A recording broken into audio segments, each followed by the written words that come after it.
So yun na guys, good morning, good evening at mega love shout out sa inyo lahat at muli. Eto na naman tayo, so ayan na nakikita nyo ang ating thumbnail no. Doon po sa live ni Kalinga Prab talaga namang nagtambakan po ang mga basher. Pero yun na ikangay kahit naman saan, kahit naman po sa akin, talagang meron pa rin pong basher kahit ito po ay pigilan natin no. Kahit makiusapan pero talagang merong mga basher po na umaatake. Yun bali ang nangyayari po kasi dito sa live ni Kalinga Prab, pinulutan inatake ng basher po ha, si Roel of Malalag yan. Pero nangyayari nga dito minsan nasa comment section, tawag ito, supporters versus supporters, yan po yung nangyayari. Pero yun na, at ika nga ay bago-bago din, ika nga ay 2024 na, at kaya ito naman ako nga ay pinipilit kong maging okay na ang lahat-lahat, ay hindi lahat-lahat, ay sana maging okay na lahat-lahat, pero ako pinipilit kong maging okay ang aking pagre-reaksyon. Yan, nawawala ako sa direction ng aking topic mo.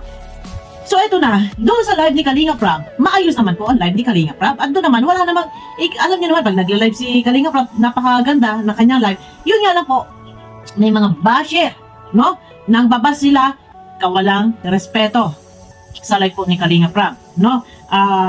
Wala nang awa, ako may awa pa ako, ha? Huwag niyo sasabihin ako'y basher before, may nagko-comment basher before. Noon pa man ako ay nagpakumbaba at ikang tayo hindi perfecto. So ang mga basher hindi rin perfecto, pero kailangan pong kailangan nating kaya nating i-control yung ating sarili, no? Ako nga pinipilit ko na maging okay na lahat-lahat kaya nating kontrolin yung ating sarili. Doon sa live ni Kalinga Prab, maganda ang kanyang topic, pero may mga basher po pinupulutan si Roel of Malalag, no? Ngayon, marami ang nagre-reaksyon kay Roel of Malalag. No, yung mga dating hindi nagre-reaction na kay Roel of Malalag, at good vibes naman po, maganda na yung pag-reaction. So, kung magiging okay na ang lahat-lahat, wala nang mga reaktor na against sa Rochelle, matitigil ba ang kaguluhan? Sa tingin ko, hindi. Bakit? No? Okay na, wala nang mga reaktor na against dito kay Roel, o kung saan man, o kung ano man, na-trigger lang. Lagi ko sinasabi niya sa inyo, kaya na minsan nakapag-reaction kami na kung ano-ano. Eto na guys, no? Kumbaga, supporters versus supporters, no? Yung ginawa ninyo ay hindi ko naman nilalahat. Meron namang iba. Hindi naman po lahat. Paglilinaw yan. Yung iba, walang awang binas si Roel of Malalag. Wala nang awa, wala nang respeto, mawalang galang. Bago-bago po tayo. Pag may time, no? Ika nga, masarap sa pakiramdam na tayo ay magbabago. Huwag nang ibas si Roel. Yan din po yung tinatalakay ni Roel sa kanyang live. At kay Kalinga Prab naman, nagsasabi naman si Kalinga Prab na wag ganito, wag ganyan, wag ganon. Maayos naman yung kay Kalinga Prab. Kaya nga lang, ang nangyayari nga po dito, kahit pasabihin nila, ay yung sinasabi nila, reactor daw nagpapagulo. Wala po nagpapagulo sa mga reactor. Opinion lang po yan, reactionist. Ang mga reactor, nag-reaction, opinion, no? Yung kanya-kanyang reaction, opinion. Kaya lang yung iba talaga, minamasama. Pero ito na okay na Wag na sana. Itigil na. I-stop na yung pagbabas. Dahil ako din po, ako din po ay biktima na ikangay na pagalitan ni Kuya dahil nabas siya. Si Kuya Mal, nabas. Doon sa comment. No? Ito hindi na natin babalikan. Pero usapang pagbabas, ito, wala naman pong masama. Doon sa tinatalakay ni Kalinga Prab, sana po yung iba, stop na po natin. Itigil na po natin. Dito po sa aking comment, may mga nagbabas pa rin po. Kay Kuya Bal, kay Kalinga Prab, kay Roel of Malalag. Nagdi-delete po ako. Pasensya na po. Kasi, naiintindihan ko yung sa part nyo. Opinion nyo po yan. Opinion nyo po, sa loobin nyo po. Pero, makapo na naman sasabihin ay pugad po ng basher ang aking channel, no? Ito yung ika nga ay dito sila nagtatambayan, ay mawalang galang. Pinipilit ko po na maging okay, magbago na ako. O yan, magbabago na ako. Gusto ko balanse po na lahat, no? Sana wag na pong magbas. Alam ko na intindihan ko, opinion nyo yan, pero sana po ay kung hindi naman po makakabuti at makakasakit po sa damdamin, siguro mas mainam ay wag na po mag-comment yung iba. Kung mag-comment nila po ng masasakit na ikangay hindi kaaya-ayang basahin against kung kanino man. So ito na, ang nangyayari nga po, supporters versus supporters. Paano po matitigil to? Pinipilit nga po maging isa. One Kalingap, one family, one Kalingap, isa lang, iisa lang. Halos lahat, karamihan, halos lahat nahubog sa Kalingap. Nagsimula sa Kalingap. Ito na talaga yung tahanan ng karamihan. Na yung araw-gabi umiikot ang ating sarili, ang ating mundo sa Kalingap, no? Ay, bakit baga hindi nga magkaisa at iwasan na muna yung pangbabas po. Ito yung naging topic din po ni Rowell of Malalag sa kanyang live dahil nagsusumbong yung mga supporters na sobrang binas ng ibang supporters. Binas daw si Rowell. Alam nyo guys, sa totoo lang, hindi po matatapos kung kanya-kanyang mga opinion, mga saloobin na ito ay nakakasakit sa damdamin, no? Na ika nga ay pambabas ang datingan. Ganyan-ganyan. Ay kung ano mga sinasabi, ganito, ganyan. Wala na po sana sisihan. Naandyan na, sumikat na, nagkaroon na ng sariling pangalan, sinuportahan ng maraming viewers. Kasalanan ba ni Rowell of Malalag na siya ay yakapin? Siya ay patuloy na suportahan. Ay naandyan na po, no? At ika nga ay yun nga yung sinasabi nila kinaiinggitan, pero wala naman po dapat kainggitan. At siguro naman ay ika nga ay hindi naman naiinggit. Baka ika nga ay yung iba nagdadamdam, ganito, ganyan. Move na po tayo. Nang sa gano'n naman po ay magkaroon ng katahimikan, kapayapaan, ang Kalingap, kahit man lang po ngayon 2024, pero sa tingin ko, hindi magkakaroon ng katahimikan. Ano ba ang nararapat gawin? O baka naman sasabihin ng iba, nararapat gawin ay humiwalay na, or umuwi na, huwag na bumalik na dahil. Hindi po pwedeng katwiran nito na humiwalay na. Dahil unang-una nga po kung yun nga pong ibang tao ay nililingap, niyayakap ni Kuya Bal, pinapupunta sa daet. Yung iba, ilang taon na, no? Ilang taon na yung iba, hanggang sa ngayon, naandyan sila. Ay, hindi nga pinauuwi. Di ba? Ay, ito ba, yung pamangkin tunay, kadugo, ang paalisin sa Kalingap? Oh, ang sa akin lang, sana, move on. Yung sinasabi nila, yung babalik tayo ha, ang mga reaktor daw po ang nagpapagulo, hindi po reaktor. Doon na nga lang, isang halimbawa na nga lang po. Doon, si Kalingap Rab na lang po ay, si Kalingap Rab, yung nakalat. Isang halimbawa na lang po ha, hindi na po yung mga reaktor. Doon na nga lang po kay Kalingap Rab ang mga supporters, kanya-kanya, mga viewers, hindi lahat. Supporters versus supporters, nagkakarambulan. Isang halimbawa na lang po, yung channel ni Kalingap Rab. Diba? Tapos sasabihin, mga reaktor ang hindi po mga reaktor.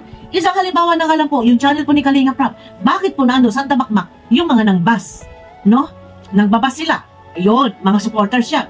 Sa magkabilang panig, sana, kung talaga, kasi si Kalingap Rab, si Kuya Bal, si Rowell of Malalag, iisa Kalingap, iisa sila, matubak, no? Iisang dugo, Kalingap, matubak. Dapat magkaisa ang lahat ng mga supporters. Hindi pa huli ang lahat. Mag-enjoy tayo. Abangan natin yung pag-angat ng bawat isa, maghilaan sila. No? Kaya lang, minsan yun na nga, may mga ibang mga vlogger. Guys, yung aking upload kahapon, wala akong pinatutungkulan doon. No, ang pinatutungkulan ko doon, yung mga nagbabas sa kay Rowell, yung gusto nang mawala si Rowell, wala akong pinatutungkulan doon, tamaan lang kung sinong gusto tamaan, pero wala po akong name drop. Yung iba, kino-comment nila sila Ma'am Lorny, sila Sarah Domeno. Huwag ninyo pong idamay dito sila Ma'am Lorny at si Sarah Domeno. Ilabas na po ninyo, ano? At kami po ay wala na pong connection nila Ma'am Lorny at ni Sir Red Noveno. Huwag niyo pong ipas sa aking YouTube channel sila Ma'am Lorny at si Sir Red Noveno or kung sino man na mga ito ay binabas ni Sir Regan sa aking channel. Huwag niyo pong ibas. Wala po akong ginawang topic or ano man para sa kanila. Kaya huwag niyo pong ibas dito sa aking channel. At ako po ang napapasama. Hindi ko po sila nire-reactionan at hindi ko po sila ay nahahagip dito sa aking pag-reaction. No. Sana wag niyo pong ibas, wag ninyong i-comment po sila Ma'am Lorny, si Sir Domeno at kung sino pa na ibang mga naandiyan sa mga vlogger sa kampo po ni Rowell. Pakiusap lang po, wag po ninyong i-name drop dito sa aking comment section. Ayun na yung nangyari nga dito kay Kalingap Rab, no? Kawalang respeto. I-respeto kayo ay sulit Kalingap, yung iba hindi ko nila lahat yung mga viewers. Yung iba na ikangay parang kawalang respeto yung ginawa, doon na nagyaw-yaw, nagwalwal sa channel ni Kalingap Rab sa live kung sino-sino mga binabas. Sana lang kung kayo ay sulit na sumusuporta kay Kalingap Rab, respeto naman po ninyo. Huwag po ganyan na dyan pa sa live ni Kalingap Rab, dyan labas sa labas ang pangbabas ninyo. Pero yun na nga, isang halimbawa na nga lang po kay Kalingap Rab, talagang nangbabas sila. Pero sa amin din po ay meron ng babas din. Naiintindihan ko sa part ng mga minamahal na viewers na nagpapasaway. Naiintindihan ko yung sa part nyo. Pero baka pwedeng kontrolin po natin yung inyong mga sarili. Kontrolin nyo yung sarili nyo. Ako, kaya ko na kontrolin yung sarili ko. No, nasa ganun ay ay hindi tayo makasakit na ng damdamin. Before, ako man ay nakakasakit ng damdamin ng kapwa. Ako yung humihingi, nung humihingi ako ng paumanhin. Ika nga 2024, kailangan ay magbago. Pero ganun pa man, no? At nababanggit naman ni Rowell of Malalag sa kanyang live, yung patungkol doon sa ng bus sa kanya sa live ni Kalinga Prab, ay yun nga, sinasabi niya na hayaan na lang, ignore na lang, pero hindi nagpatinag si Ruel of Malalag. Ika nga ay, yun na, basher lang sila. Mas makapangyarihan pa rin si Ruel of Malalag, no? At ika nga, kahit basher, nanonood kay Ruel of Malalag. Pero hanggat maaari guys, wag nating pagsabungin ang magpinsan, si Ruel at si Kalinga Prab. Iisa po yan, magpinsan po yan, at pareho lang sila ng karakter, charity vlogger, pagtulong, paglingap, na ako'y nagtataka nga lang kung bakit dito nga sa Kalingap. Ito nga ay paglingap kung bakit ang daming issue. Ang daming issue. Hindi na ubus-ubus yung issue, pero ang content, ang target content ng Kalingap ay paglingap, pagtulong sa kapwa. Pero ang daming issue, bakit? Bakit? Ito, kung himay-himayin nga natin to, talaga maraming katanungan. Bakit? Eh, maaaring isa na dyan, yung ika nga ay pag umangat yung isa, gusto ay aangat din yung isa. Ito, wala tayong pinatutukulan dito. Doon na lang sa mga galamay, sa ibang mga vlogger na maliliit pa, maliliit ang views, yan, ganyan. Or yung iba. Dito, basta suportahan natin sila, Kuya Bal, si Kalinga Prab, si Ruel of Malalag. Yan, huwag po nating ikangay ibas na, dahil iisa Kalingap, tapos matubang pa. No, magpisan, huwag po pagsabungin. Ang nangyayari dito ay parang ang lumalabas po, ang nagpapagulo ay mga supporters versus supporters, hindi po reactor. Oh, di ba? Oh, di ba? Yung supporters versus supporters. Kaya nga yung sinasabi ko, babalik tayo, isang halimbawa na lang yung channel po ni Kalinga Prab, doon nagtambakan yung mga basher, pinabas si Ruel. So, ibig sabihin, kahit hindi kami mag-reaction, talagang mayroong basher. Doon pa mismo kay Kalinga Prab na live na hindi malang inarespeto na ibang mga basher na to. Ano sinasabi naman ni Kalinga Prab, wag po kayo mga babas. Good vibes lang po. Ay kung bakit sila hindi magka-layaw, hindi magka-umayaw. O, di ba?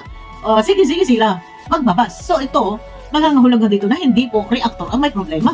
Ang may problema po dito is yung mga supporters versus supporters. Yan, supporters, hindi naman po lahat. At may mangilan-ngilan naman po na talagang maaayos ang mga comment ng mga supporters. Pero yun, paglilinaw ko ha, isang halimbawa lang to. Huwag ninyo lagi tinatambak yung sisi.